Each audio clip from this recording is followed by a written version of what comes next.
Stop. Don't scroll.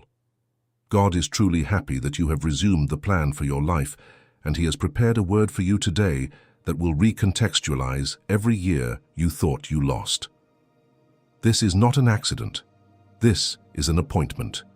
You have been living with a deep sense of spiritual fatigue, a regret that feels like a constant low-grade hum beneath the surface of your days.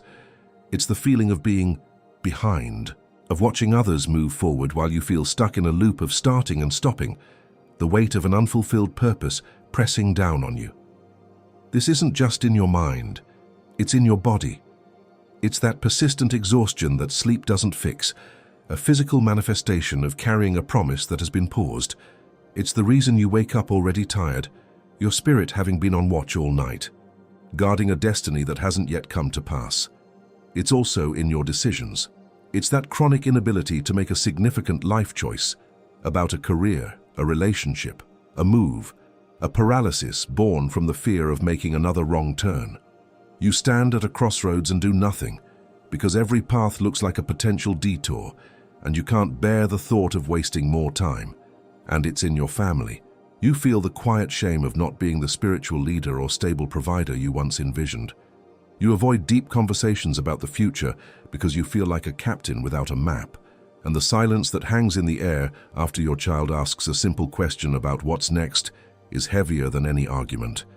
That silence is the proof. In the next few minutes, I am going to show you 3 things. First, I will show you that the exhaustion you feel is not just physical, but the spiritual weight of carrying a paused promise, and I will give you 5 specific signs to confirm this is your story. Second, I will deliver a word, live, right here in this video, a specific Hebrew name for this season that will prove to you that your return to the plan was scheduled by heaven itself. And third, before this message is over, I will seal your identity with 3 new names that belong to the one who finishes Theros, stronger than they started. If you leave before the end, you leave without the seal of your new season. And there is a 4th thing that I will place in your hands before this message closes. Something Solomon himself recorded for the child of God who needs to cross the valley of regret, and that fits into a common day. This is not a book to study. It is an instrument to sustain the weight of a resumed destiny. I will return to this. For now, just hold that. The plan for your life is not a straight line. It is a map. And for a season, that map was rolled up and put on a shelf. But today, it is being unfurled. Before I deliver this word, I need you to understand something. And on that very subject, on the dusty map you left on the shelf, on the overgrown path you are now clearing, on the heavy cloak being lifted from your shoulders, there is something that Solomon recorded, a 2-minute key that fits into your ordinary day. Keep that in the back of your mind. And if you need to leave before the end of this video, that instrument is already waiting for you in the first pinned comment right down below. But I ask you to stay until the end, because without the context that is coming now, the key will not have the same power in your hand. Have you ever felt that this paralysis in your life isn't just human, but spiritual? What if this pattern of delay is a sign that a battle is being waged against the purpose God placed on your life? While many try to explain it as burnout or a lack of discipline, few realize that the keeper of lost time doesn't attack what you have or what you've done, but what God is building through you. But what if the true reason for this resumption is hidden in what you haven't yet been able to see about your own life? Now think with me. What if everything you've been through until today, the dusty map, the overgrown path, the heavy cloak, is the answer to the question you've been carrying for years? Is it too late for me? It was in seeking answers to this that I found this digital guide called The Code of Solomon's Wisdom. This guide is not just a reading, it is a key of spiritual understanding, a tool made for those who wish to see beyond appearances, to stop treating a divine pause like a personal failure, and to understand why the keeper of lost time attacks with such force against those who carry a mark of God. Several chosen ones here on the channel have already felt the call of this instrument, but have not yet made the decision to download the digital guide. Download it right now. It's available in the first pinned comment. If you are one of the first to download it, come back here and write, Amen. This will be your act of faith, And even today, God may show you the reason why the slow erosion of your trust tried to stand against your life. Now, before I give you the word that God has for you, I need you to recognize 5 things that are happening in your life right now. These are not predictions, they are confirmations. They are signs that what you are feeling is real, and it has a name. If you recognize yourself in at least 3 of them, you and I will both know why you were led to stop scrolling right here today. The first is the sign of the echoing question. You find yourself replaying past conversations, maybe from years ago, where someone, a teacher, a mentor, a family member, asked you what you wanted to do with your life. And you feel that same knot in your stomach, that silent shame for not having a clear answer then, and for feeling like you still don't have one now. That is not just a bad memory. That is the echo of a destiny calling out to a name it was given, a name you have not yet fully answered to.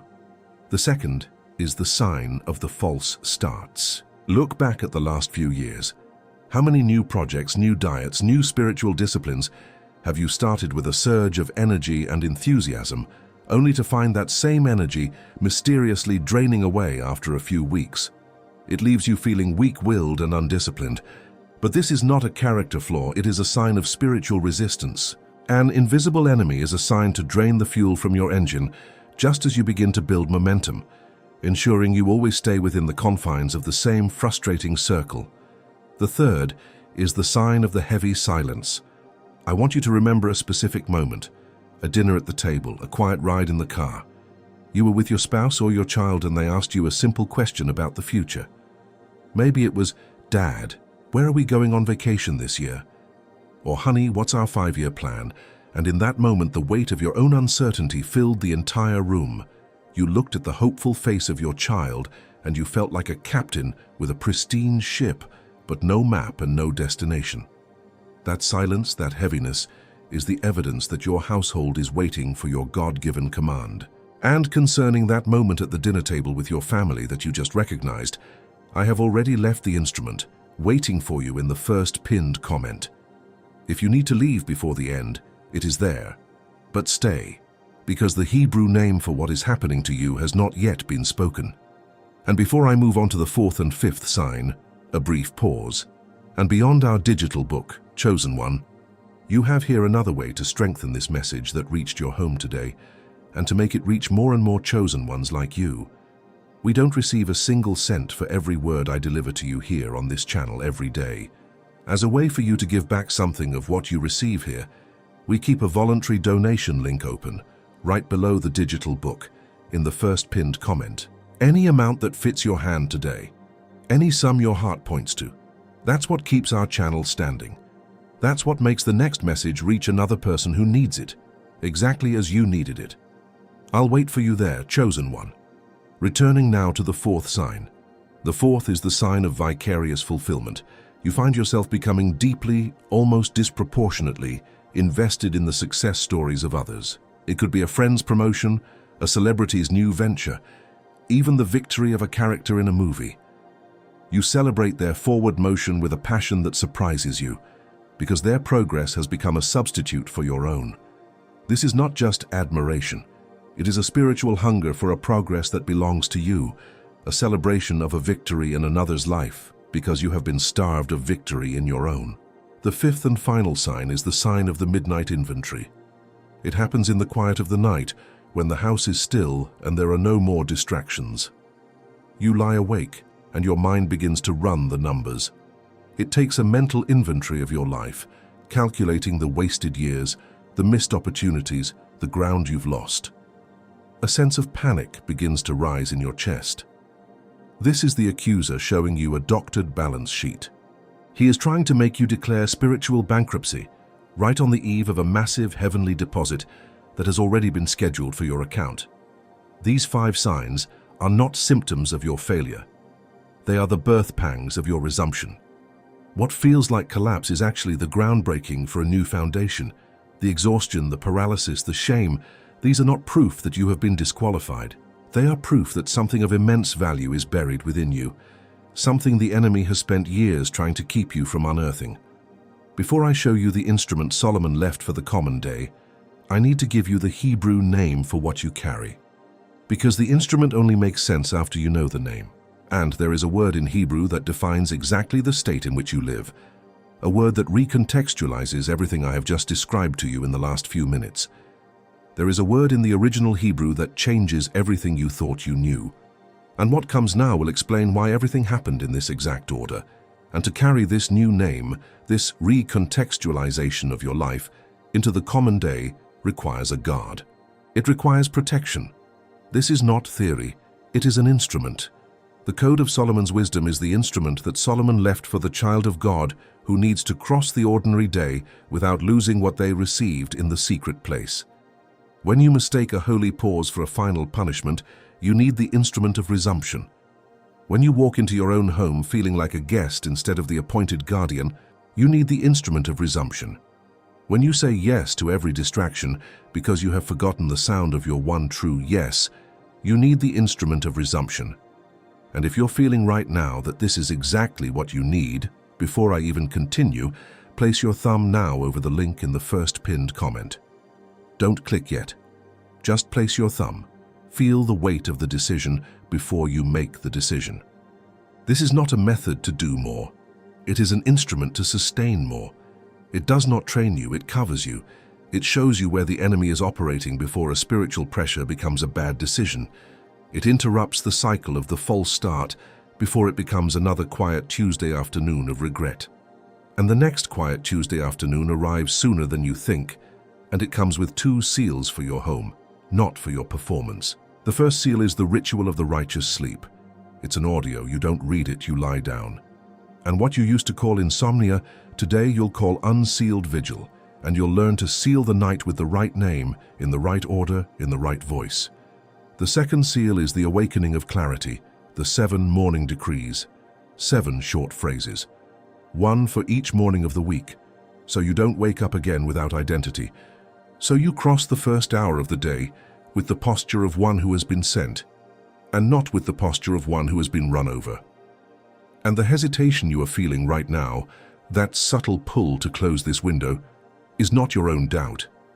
It is the spiritual resistance acting inside you, pushing you away from the very tool designed to break its power. You recognize this pattern. The moment you decide to pray, a wave of sleepiness hits. The moment you open your Bible, your phone rings. This hesitation is your final confirmation that you are standing at the precise point where the turn is made. It is the evidence that the key is in the lock. And that is why the next thing I am about to say exists. You have 7 full days to use this instrument and feel its effect. If in 7 days this key has not turned the lock it needs to turn inside you, you return it. No questions asked. No justification needed. And the 2 seals, the ritual and the decrees, remain with you even if you return the guide. They are yours, unconditionally. But I must be direct with you. The real risk is not spending less than a Thursday lunch at the deli. The real risk is the next quiet Tuesday afternoon arriving and finding you in the same place with the same weight, with the same empty hands. That is the risk that has a face. And it is about that face that I need to speak to you now.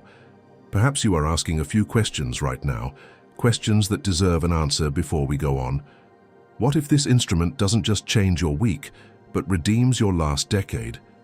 The years you thought were lost were actually cultivating a hunger that only a divine appointment could satisfy.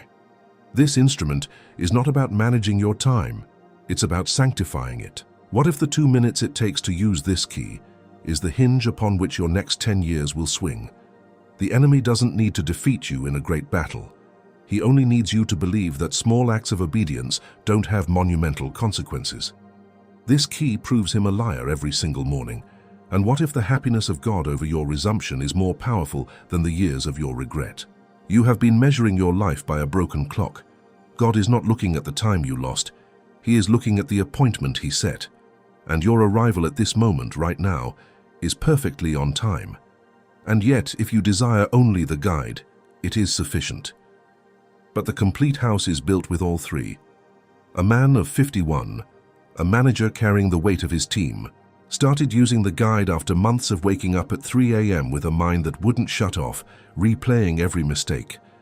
In the first week of using the audio ritual, he felt a physical pressure lift from his chest. He wrote me just one sentence. I thought it was stress. It was an unsealed perimeter.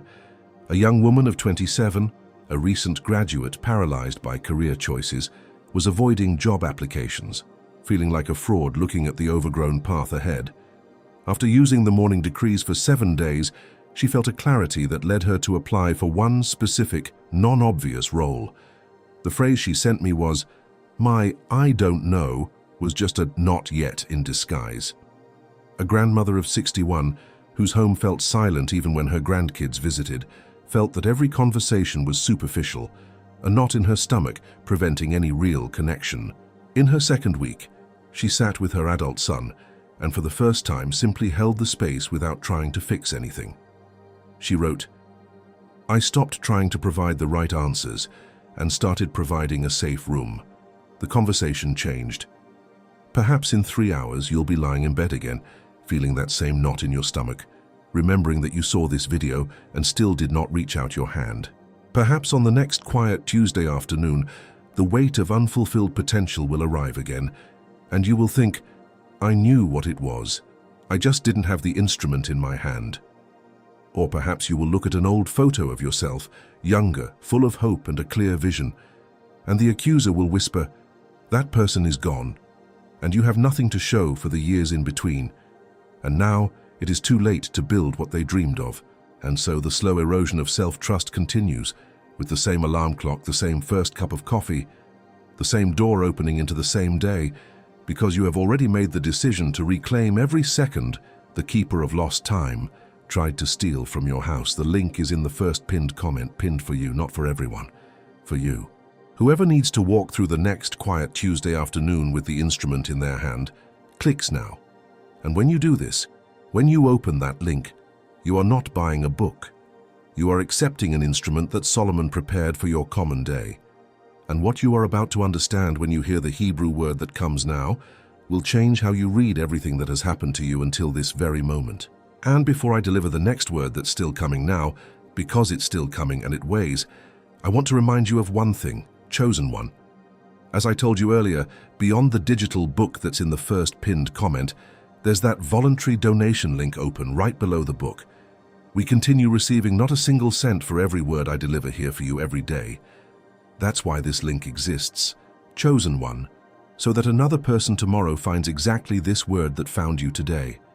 Any amount your heart points to. Each gesture like that keeps our channel standing and makes the next message reach whoever needs it, exactly as it reached you today. And one more thing before we return to the message, I want you to know the following. From time to time, here on our channel, I record a special honor video, a thank you video with a special word only to recognize the chosen ones who donated the most, and those who acquired the digital book. All who sustained this word with me deserve that mention of gratitude for such a generous act. You sow here, heaven remembers you up there, and I remember you down here. I'll wait for you there at the link again, chosen one. And now, finally, the Hebrew word that will change everything. The Hebrew word that defines exactly what is happening to you is Moed. Pronounce it with me, Moed. It means appointed time. It means divine appointment. It means the season you are in was not an accident, but a scheduled meeting with God. It is not just a word in a dictionary. It describes a state of being, a posture of the soul, a divine summons. And when you hear this word, Moed, you recognize it, because it was already happening inside of you. You simply did not have the name for it. Your feeling of being late is actually the spiritual sensitivity to an imminent, appointed time. And about this word it is written in Psalm 4, verse 8, "I will both lay me down in peace and sleep, for thou, Lord, only makest me dwell in safety." This is not a promise for the future. It is a declaration of a present state. The only one who can truly say this phrase, whose soul can lie down in peace, is the one who understands they are living in their mode. Not the one who strives to be, but the one who recognizes they are. The anxiety of the lost years is silenced by the authority of an appointed time. And there is a story that explains this better than any definition. It is the story of Moses, but not the Moses of the Red Sea, the Moses of the silent desert. For 40 years he was a fugitive, a shepherd in Midian. His destiny to be a deliverer was a distant, painful memory. He was a man with a paused promise, living a life smaller than the one he was called to. His problem was exactly yours. He had tried to fulfill his destiny in his own strength. He killed the Egyptian, and it had resulted in a false start, an exile. He was carrying the heavy weight of a failed attempt, the shame of a mission that seemed to have been aborted by his own hand. Every day for 40 years, he woke up not as a prince of Egypt or a deliverer of Israel, but as a simple shepherd, the silence of the desert echoing the silence of God. And then came the burning bush. God did not give him a new plan. He resumed the old one. That moment was not a new beginning. It was the mode, the divinely appointed continuation. The 40 years of silence were not a punishment. They were a preparation. God's wisdom was to wait until Moses was stripped of all his own strength, so that the resumption of the plan could only be credited to a divine appointment. And how did this operate in his common day? With doubt and resistance, Moses argued with God, "Who am I? They will not believe me. I stammer." He looked at the instrument God gave him, a simple shepherd's staff, and saw only wood. God had to show him that in the context of the moed, the common instrument becomes a vessel of divine power. The staff becomes a serpent. The common hand becomes a sign. The turn happened when Moses, full of fear and doubt, obeyed. He stopped arguing with the appointment and started walking toward it. He left the quiet safety of Midian and walked back into the land of his failure, Egypt. The cycle of shepherding sheep in obscurity was broken the moment he took the first step of obedience into his appointed time. And what Moses learned through 40 years of hardship, you can learn now. Not because you are less than him, but because the key was recorded for your sake. He had to improvise. You have an instrument. The wisdom that governed his mode is the same wisdom Solomon recorded, the same instrument that is waiting for you now in the first pinned comment. Do you remember the dusty map I told you about at the beginning of this video? The one that was rolled up and put on a shelf? This word, mode, is God unrolling that map, pointing to a specific location and saying, "We are here, now." The years the map was on the shelf were not wasted. They were the journey to this exact coordinate. Your pause was the pilgrimage to your appointment. And now that you have the name for where you are, I need to give you 3 more things. First, a simple summary of everything that has happened here today, so it is anchored in your mind. Second, a diagnosis of the specific type of calling on your life that the enemy has been attacking. And third, 3 new names that will carry you through to the end of this year. Let's begin. Let me stop for a full minute and put everything you've just heard in simple words. No poetry, no metaphor, just the facts. Fact 1. There is a spirit called the Keeper of Lost Time that works by making you feel permanently behind schedule. Fact 2. It does this by devaluing your appointed time, your mode, making you see it as a delay instead of a divine appointment. Fact 3. Moses himself was almost consumed by this very thing in the desert, believing his best days were over and his assignment was forfeit. This is not a theory, it is a recorded spiritual battle. Fact 4. Your caution, your fear of another false start, could be the very thing that makes you miss the divine start, making you treat this sacred mode like just another Tuesday. Now, with that said, let's move on to the type of your calling. There are 3 types of calling that are being tested right now by the Keeper of Lost Time. Each one receives a specific kind of attack. You are one of these 3, and when I name yours, you will feel it. It will be the recognition of a pressure you have lived with for years. The first is the paused pioneer. Pray, you are called to break new ground, to chart a new territory for your family, your finances, or your faith. The attack against you is designed to make you fear the wilderness. It convinces you that the comfort of the camp, the familiarity of the known, is safety. But for you, the pioneer, the camp is a cage. Your progress is not measured by comfort, but by ground taken. The second is the detoured messenger. You are called to carry a specific, life-altering message to a specific group of people. The attack against you is not to silence you, but to detour you. It will flood you with dozens of good opportunities that are not your single God opportunity. It aims to dilute your message and drain your energy on the wrong audience, so that when you finally stand before the people you were truly sent to, your voice is hoarse and your message is weak. The third is the hesitant heir. You are called to inherit and manage a spiritual legacy, a blessing that is meant to flow through you to the next generation. The attack against you is to make you feel unworthy of the inheritance.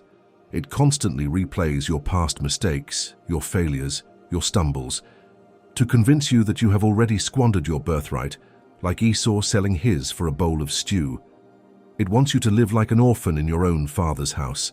If one of these three names hit you harder, write the number below: 1, 2, or 3. The recognition is the first step of your deliverance from the specific attack against your house, and on the type of your calling, the sky had already sealed 3 names. 3 names that will carry you through to the end of this year, giving shape to your identity when the cycle tries to dissolve you. The first name is Restorer of the Ancient Path.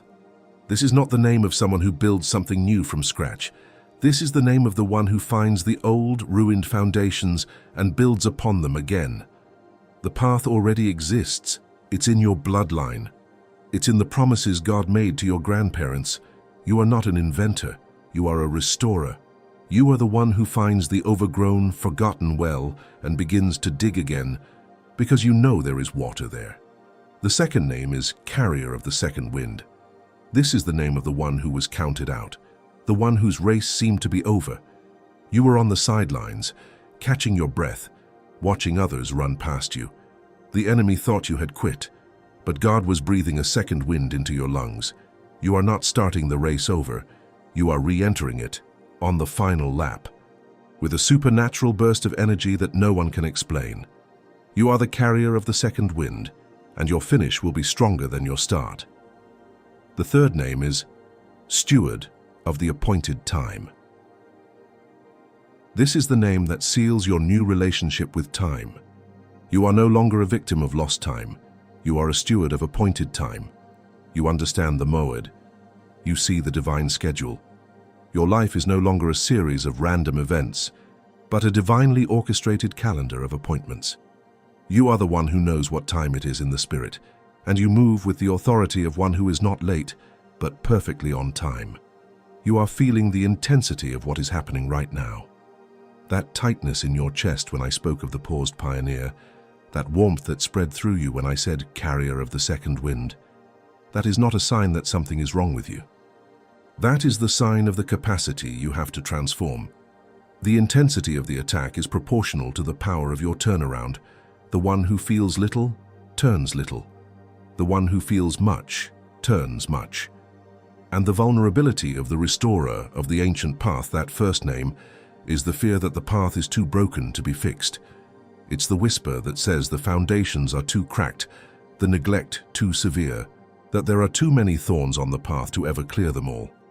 It's the lie that says restoration is a nice idea, but starting over somewhere else is more realistic. And the instrument Solomon left for you to cover this specific vulnerability is not another book to read. It's an applied ritual.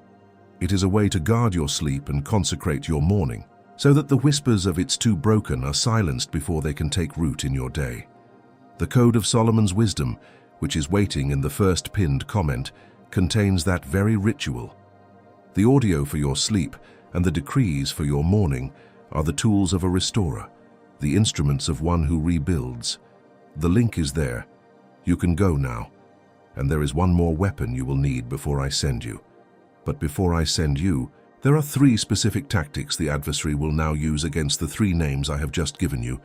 He heard the names, he recognizes the authority they carry, and so he will come, not with a frontal assault, but with subtle, targeted whispers. The first tactic is time comparison. Against your new name, Steward of the Appointed Time, he will constantly show you the highlight reels of peers who seem to have never stopped. He will flood your social media feeds and your quiet thoughts with images of their progress, their anniversaries, their promotions. He does this to make your mode feel like a consolation prize, to make you feel so hopelessly behind that you abandon the unique timeline God has set for you. The second tactic is silence interpretation. Against your name, restorer of the ancient path, there will be a season of quiet after you begin to dig. The ground will be hard, the work will be slow, and in that silence between your obedience and the visible result, the enemy will whisper, "See, nothing happened. If God was truly pleased with your resumption, you would have seen a sign by now." He wants you to interpret God's silence not as preparation, but as rejection. The third tactic is Neo, 24-hour fatigue. Against your name, carrier of the second wind, he will launch his most desperate attack in the 24 hours just before your breakthrough. Just as you are about to re-enter the race, you will be flooded with an overwhelming, supernatural exhaustion. A wave of doubt and weariness will wash over you, designed to make you give up one day before the dawn, to convince you to rest just when you are meant to press forward. But for each tactic, heaven has provided a corresponding weapon. These are not concepts. They are active spiritual postures you must assume now. Against the tactic of time comparison, you will wield the seal of the singular path. This is the active refusal to measure your God-given timeline against anyone else's. It is looking at the progress of others and declaring, that is their story, written for them. This is mine, written for me. You seal your mind with this truth, making it a sanctuary. Your declaration is, my race is not their race, my time is not their time, my path is sealed. Against the tactic of silence interpretation, you will wield the memory of the appointed hour. You will take the memory of this very moment, the certainty you feel right now, and turn it into an anchor. When the silence comes, you will remember the moed. You will not look for a new sign because this hour was the sign. Your declaration is, this hour was my evidence. The silence that follows is not absence. It is the ground preparing for the seed. And against the tactic of 24-hour fatigue, you will wield the anchor of the final hour. This is a pre-made decision that you will not trust your feelings on the eve of your victory. You will anchor yourself to the instruction you received, not the exhaustion you feel. You will stand firm in the last hour before the dawn, knowing that the deepest darkness comes just before the light. Your declaration is, my feeling is not my compass. My instruction is, I will stand until the morning. And these three weapons alone are a memory. With an instrument, they become a covering. Recognizing the cycle of the resumption of a divine mandate without having the instrument that Solomon left is to receive the diagnosis without the treatment. It's to wake up seeing the problem clearly, but with no remedy on your nightstand. And there is more. There are 4 other keys to redeeming the lost years that I cannot open for you here, not for lack of time, but for lack of space. Each one requires its own page, its own context, its own counterweapon. And while I cannot reveal them here, the Keeper of Lost Time knows every one of them. The guide delivers them. When you feel the urge to check the progress of others on social media, you will need the instrument. When you hear that old familiar voice telling you that you are behind, you will need the instrument. When you look at the calendar and feel that sharp pang of anxiety about your age, about the lost decade, you will need the instrument. The recognition of your mode without the tool to steward it leaves you where you have always been, knowing the name of your season but with empty hands.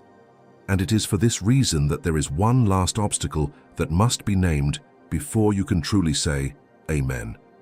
It is the most subtle obstacle of all. It is not an external attack, but an internal posture that masquerades as holiness. It is the fear of seeming ungrateful. After feeling this powerful move of God, after receiving these names, a voice will whisper, who are you to ask for more? Who are you to need an instrument when God has already given you His grace? Shouldn't you just be grateful for this word and try harder on your own? This posture feels like humility, but it is a trap. It is a spiritual pride that refuses to pick up the very weapons God is offering you for the fight ahead. But before I release you, there is one last point. And now I ask you to close your eyes. If it is safe for you to do so, close your eyes. Place your right hand over your chest, over your heart. We are going to pray. And this is not a prayer of petition. It is a prayer of release. I release you from the shame of your own weariness. I want you to say this with me in a low voice. Father, I surrender the exhaustion that has accumulated over these last years, the fatigue in my body, the paralysis in my decisions, the quiet shame at my own dinner table. I confess that I am tired. I confess that I tried to do this alone, and I confess that my strength has run out. I give you my exhaustion now. And with that hand on your chest, I release you from the temptation to compare. I decree over you, you will not go back. You will not retreat. You will not quit 24 hours before your turning point. You will not look at another person's timeline and devalue your own mode. From this day forward, you will walk your singular path, with your eyes fixed on the destination that was appointed for you and for you alone. The comparison ends now. I release you now from the fear of seeming ungrateful. This is the most subtle chain. The fear that by reaching for an instrument, by deciding to act, you are telling God that what He has already done is not enough. It is a lie. Your immediate resumption is your greatest act of gratitude. It is to say, Father, I value what comes from you so much that I refuse to leave it waiting in another room. Declare this in a low voice now. My resumption is my worship, and I release you from the spirit of disqualification. And I call forth the 3 names that have been sealed over you, and you will receive them now. Not to boast in them, but to remember them. To walk through what is coming with them in your mouth, in your posture, in your chest. Say them after me. I am a restorer of the ancient path. I am a carrier of the second wind. I am a steward of the appointed time. And before the voice that comes now, I need you to hear one thing. The intensity of what you have been through is not proof that something is wrong with you. It is proof that you are exactly who you always suspected you were, someone carrying something precious enough for the enemy to want to shut it down. You were not attacked by chance. You were attacked precisely where your calling is meant to manifest with the greatest force. The heavier the attack, the more dangerous your breakthrough is to the kingdom of darkness. The pressure you felt was not a sign of your weakness. It was a sign of your proximity to the turning. If this hits you now, right below, I receive the turning. And now, with your eyes still closed, listen. There is another voice that wants to speak. I saw you on that Tuesday afternoon, staring at the ceiling, the silence of the house pressing down on you. I saw you in the car, gripping the steering wheel after that phone call, the weight of the unanswered questions settling in your gut. I saw you at the dinner table, looking at your child's hopeful face, feeling like a captain with no map. I never lost sight of you, not for a moment. I was there in the quiet, I was there in the ache. The seat at my table with your name on it was never offered to another. I have waited for you, not with disappointment, but with the eager anticipation of a father waiting for his child to finally come home. I have waited for this moed. What you called a waste of time, I called the marinating of a promise. What you called a detour, I called the scenic route to character. What you called too late, I called the final preparation for your appointed time. Your name is engraved on the palms of my hands. The years you thought were lost, I have gathered as seeds for the season that is now beginning. The shame you carried was a cloak I never gave you. Take it off. The plan for your life is not cancelled. It is resumed. The chair is yours. My pride in you was never withheld. It is here. And there is a voice that is speaking now inside of you, a voice that says, this is not for me. This is for someone with greater faith. I need you to hear this from me now. You have permission. You have permission to receive what you did not earn. You have permission to occupy the seat at the table without having to justify it. You have permission to let the version of you that needed to suffer to feel worthy, to die tonight. Solomon did not prepare this instrument for those who are already ready. He prepared it for those who are tired, and the one who is tired is you now. I now extend my hand toward your home and decree a covering of sealing over all that belongs to you, over your table, so that every meal is an act of communion and not of anxiety, and may the conversations that happen there be seasoned with wisdom from above. I declare a covering over your children and your spouse if you have them. May your obedience this night become a mantle of protection over them. May they feel the atmosphere of your home change, the weight lift, the lightness of God's presence enter. and I decree a covering over your work, over your hands, over every project and opportunity.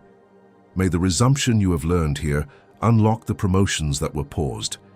May your immediate obedience become your greatest qualification in the eyes of men and in the eyes of God. You are committed. You are commissioned. You are sent. You are committed. You are commissioned. You are sent. You are committed. You are commissioned. You are sent. Before I release you, I want you to walk with me into a room you have not yet seen with your physical eyes. Do not force the image. Simply allow it to arrive. There is a long table. A light comes from a source you cannot identify. There are people seated there, some you have loved, some you have not yet met. The faces feel like family.